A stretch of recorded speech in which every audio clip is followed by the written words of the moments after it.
नमस्कार दोस्तों, मैं आज बात करूंगी दीपावली की पूजा की सामग्री के बारे में।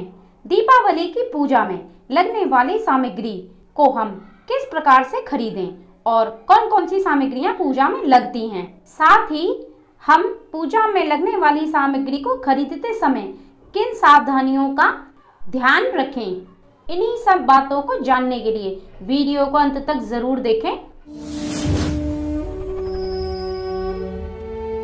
दीपावली की पूजा जो कि बहुत ही खास पूजा होती है और इसमें जो जो सामग्री हमें चाहिए होती है, हम पूर्ण सामग्री से ही माता की पूजा करते हैं। अगर सामग्री कम होती है और हम अच्छे से पूजा नहीं करते हैं तो माता लक्ष्मी को हम प्रसन्न नहीं कर पाते हैं।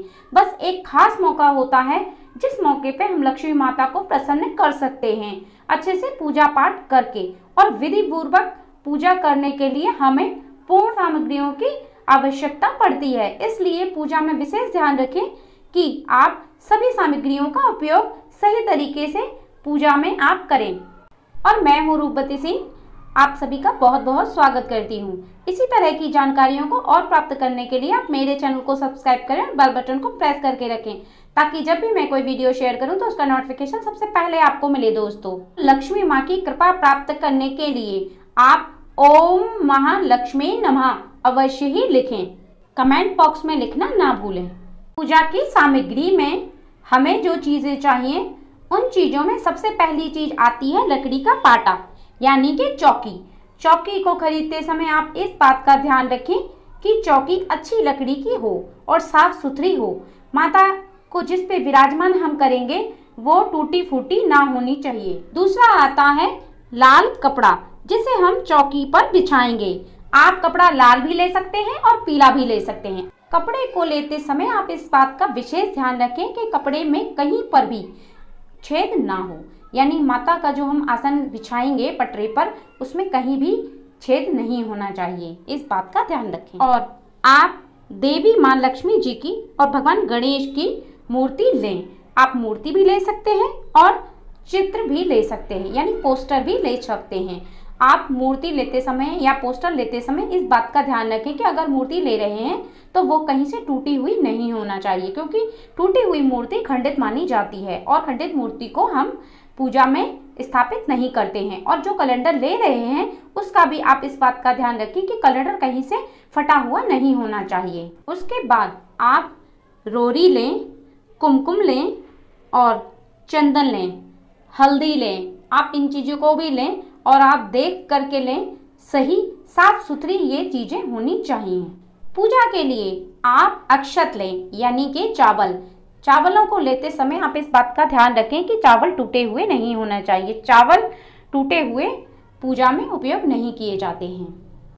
पान का पत्ता लें पूजा के लिए, और पान का पत्ते का भी ध्यान रखें कि पत्ता कहीं से पीला या खराब पत्ता ना हो, हरा पत्ता हो और साफ सुथरा पत्ता हो।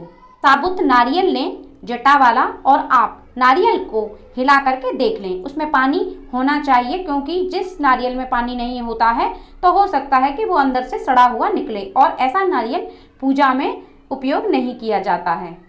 पूजा के लिए अगरबत्ती लें और आप दिया लें।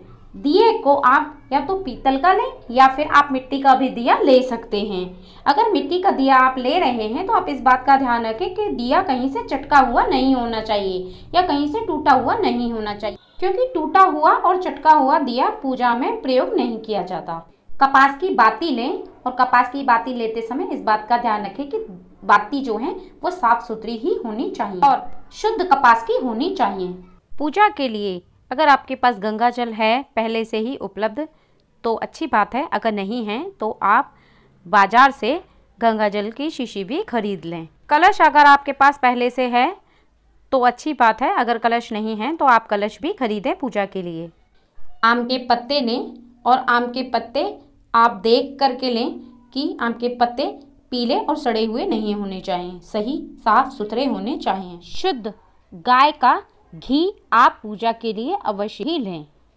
पूजा में माँ लक्ष्मी के सामने हम घी से ही दीपक जलाएंगे। अगर आपको शुद्ध घी ना मिले तो जो बाजार में घी मिलता है आप उसको भी ले सकते हैं। पूजा में चढ़ाने के लिए आप 5 तरह के फल भी लें और फल ताज़े और साफ होने चाहिए। और सुपारी भी लें, सुपारी भी लक्ष्मी माँ के पूजा में चढ़ाई जाती है। कपूर लें और कलावा भी लें और गेहूं के दाने लें।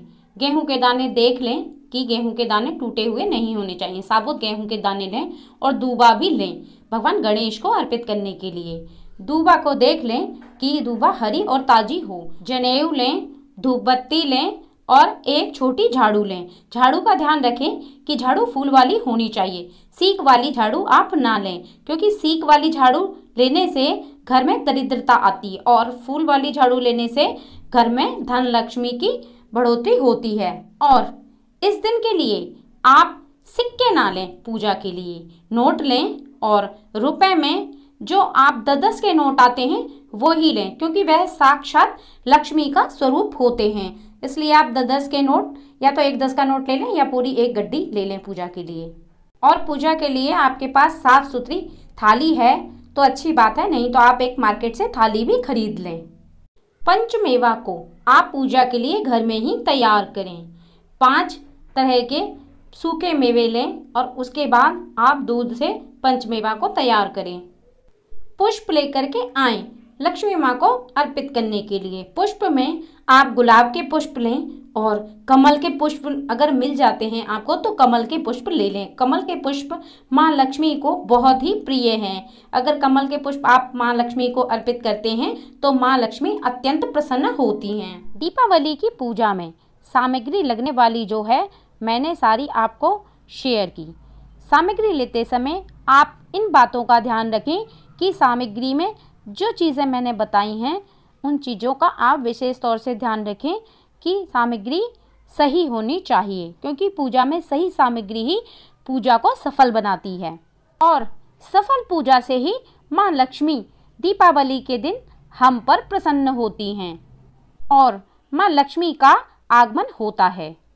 उम्मीद करती हूँ कि वीडियो आपके लिए उपयोगी साबित होगी। वीडियो अगर पसंद आए तो मित्रजनों और परिवार वालों को शेयर करें और मेरे चैनल को सब्सक्राइब करें और बेल बटन को प्रेस करके रखें, ताकि जब भी मैं कोई वीडियो शेयर करूं तो उसका नोटिफिकेशन सबसे पहले आपको मिले दोस्तों। अब मैं इजाज़त चाहूँगी। नमस्कार।